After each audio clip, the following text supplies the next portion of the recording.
জুনায়েদ বাবুনগরীকে নিয়ে নাসিরউদ্দিন পাটোয়ারীর করা মন্তব্যকে অনেকেই কুরুচিপূর্ণ বলে আখ্যায়িত করছেন।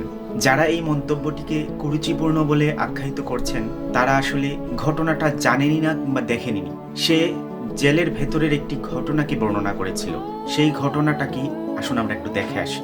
সেখানে আবার ওই যে কামরুজ্জামানের খোঁজ পাইলাম, তাকে মানে পাঠার সাথে রাখা হয়েছিল এবং সেখানে সে অনেক কষ্টে ছিল। আমি একদিন দেখতে গিয়েছিলাম। তারপরে কাদের মোল্লাকে পেয়েছিলাম, উনি হলো কই মাছ রান্না করে খাওয়ায় সবাইকে এবং বাগানের মালিক ছিল এবং জেলে সবাই ওনার প্রশংসায় পঞ্চমুখ ছিল যে উনি ভালো কই মাছ রান্না করে খাওয়াই। তো আমি ওই দিন হলো ভাগ্যক্রমে হলো এই হসপিটালে ছিলাম জেলের ভিতরে। তো ওই দিন হলো ওই যে হেফাজতের আন্দোলন চলছিল, জুনায়েদ বাবুনগরীকে হলো নিয়ে আসছিল।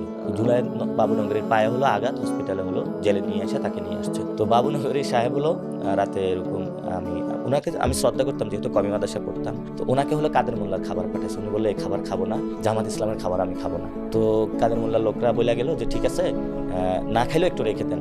পরে রাতের বেলায় উনি দেখে উঠে খাচ্ছে। আমি বললাম ভাই আপনার এখন একটু আগে বললেন খাবেন না, এখন কেন খাচ্ছেন? বললো সবার সামনে তো খাওয়া যায় না, নাহলে আবার আমাদের রাজনীতি থাকবে না। পরে কাদের মোল্লার উনি কই মাছটা খাইলেন এবং বললেন যে না, ওরা ভালো মানুষ, এমনি অত খারাপ মানুষ না।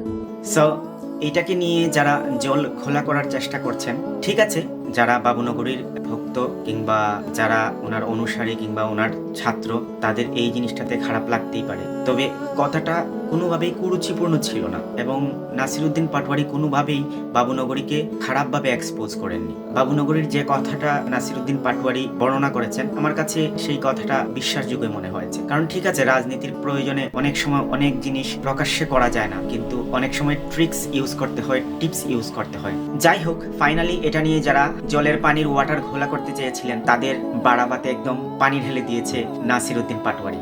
আপনারা মনে কষ্ট পাইছেন, এটার জন্য আমি আন্তরিকভাবে দুঃখিত এবং আপনারা আমাকে ক্ষমা সুন্দর দৃষ্টিতে দেখবেন।